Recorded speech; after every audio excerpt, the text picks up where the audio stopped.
Hello everyone, Joe Wilkinson here. For those of you who do not yet know, I am the creator and director of the Nowhere Tour. The Nowhere Tour is a traveling conversation that addresses the issue of what we call education and its effects on our society and our current systems. The systems that we have right now seem to be in crisis. They also seem to be based on assumptions and belief systems that are now generations old and may not be serving us well any longer. I would like to share with you a presentation created for us by Ken Robinson, the RSA.org, and Cognitive Media that very concisely expresses this point. Now, before I roll the presentation, I want to share with you an observation from Albert Einstein, where he says, "We cannot solve the problems we currently have from the state of consciousness we were in when we created them." So what I want to do is observe what we were thinking when we created the systems we have, and then address the issue of what thought paradigm we must have in order to solve the problems those systems seem to be creating. Enjoy.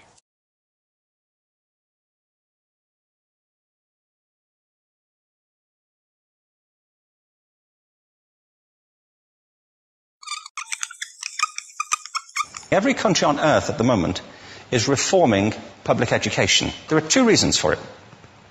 The first of them is economic. People are trying to work out, how do we educate our children to take their place in the economies of the 21st century? How do we do that, given that we can't anticipate what the economy will look like at the end of next week, as the recent turmoil is demonstrating? How do we do that? The second, though, is cultural. Every country on earth is trying to figure out, how do we educate our children so they have a sense of cultural identity and so that we can pass on the cultural genes of our communities while being part of the process of globalization. How do we square that circle? The problem is they're trying to meet the future by doing what they did in the past. And on the way, they're alienating millions of kids who don't see any purpose in going to school. When we went to school, we were kept there with a story, which was if you worked hard and did well and got a college degree, you would have a job. Our kids don't believe that. And they're right not to, by the way. You're better having a degree than not, but it's not a guarantee anymore. And particularly not if the route to it marginalizes most of the things that you think are important about yourself. Some people say we have to raise standards as if this is a breakthrough. You know, like, really, yes, we should. Why would you lower them? You know, I haven't come across an argument that persuades me of lowering them. But raising them, of course we should raise them. The problem is that the current system of education was designed and conceived and structured for a different age. It was conceived in the intellectual culture of the Enlightenment and in the economic circumstances of the Industrial Revolution. Before the middle of the 19th century, there were no systems of public education. Not really. I mean, you could get educated by Jesuits, you know, if you had the money. But public education, paid for from taxation, compulsory to everybody and free at the point of delivery, that was a revolutionary idea. And many people objected to it. They said it's not possible for many street kids, working class children, to benefit from public education. They're incapable of learning to read and write, and why are we spending time on this? So there's also built into it a whole series of assumptions about social structure and capacity. It was driven by an economic imperative of the time, but running right through it was an intellectual model of the mind, which was essentially the Enlightenment view of intelligence. That real intelligence consists in the capacity for a certain type of deductive reasoning and a knowledge of the classics originally, what we come to think of as academic ability. And this is deep in the gene pool of public education, that there are really two types of people, academic and non-academic, smart people and non-smart people. And the consequence of that is that many brilliant people think they're not, because they've been judged against this particular view of the mind. So we have twin pillars, economic and intellectual. And my view is that this model has caused chaos in many people's lives. It's been great for some. There have been people who have benefited wonderfully from it. But most people have not. Instead, they suffer this. This is the modern epidemic, and it's as misplaced and it's as fictitious This is the plague of ADHD. Now, this is a map of the incidence of ADHD in America, or prescriptions for ADHD. Don't mistake me here. I don't mean to say there is no such thing as attention deficit disorder. I'm not qualified to say if there is such a thing. I know that a great majority of psychologists and paediatricians think there is such a thing. But it's still a matter of debate. What I do know for a fact is it's not an epidemic. These kids are being medicated as routinely as we had our tonsils taken out.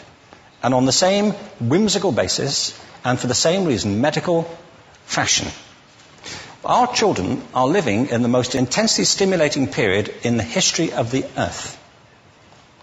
They're being besieged with information and calls for their attention from every platform, computers, from iPhones, from advertising hoardings, from hundreds of television channels. And we're penalizing them now for getting distracted. From what? Boring stuff. At school, for the most part.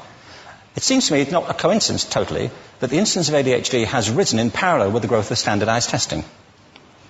Now, these kids are being given Ritalin and Adderall and all manner of things, often quite dangerous drugs, to get them focused and calm them down.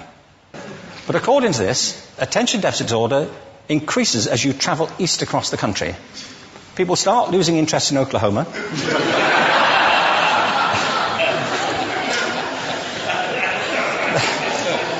They can hardly think straight in Arkansas.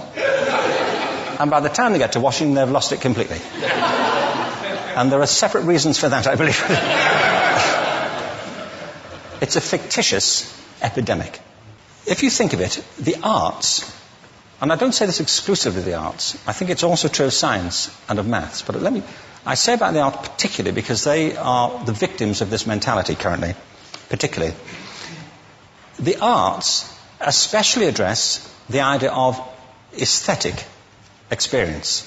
An aesthetic experience is one in which your senses are operating at their peak, when you're present in the current moment, when you're resonating with the excitement of this thing that you're experiencing, when you are fully alive.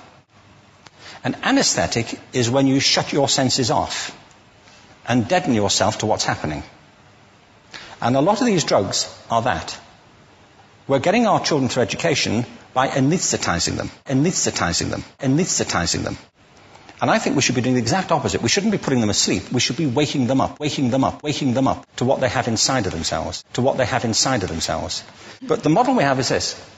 I believe we have a system of education that is modeled on the interests of industrialism and in the image of it. I'll give you a couple of examples. Schools are still pretty much organized on factory lines, ringing bells, separate facilities, specialized into separate subjects. We still educate children by batches. We put them through the system by age group. Why do we do that? Why is there this assumption that the most important thing kids have in common is how old they are? It's like the most important thing about them is their date of manufacture. You know what I mean? Well, I know kids who are much better than other kids at the same age in different disciplines, or at different times of the day, or better in smaller groups than in large groups, or sometimes they want to be on their own. If you're interested in the model of learning, you don't start from this production line mentality. It's essentially about conformity, and increasingly it's about that as you look at the growth of standardized testing and standardized curricula. And it's about standardization. I believe we've got to go in the exact opposite direction. That's what I mean about changing the paradigm, changing the paradigm, changing the paradigm. So there it is. The Nowhere Tour is about this paradigm shift.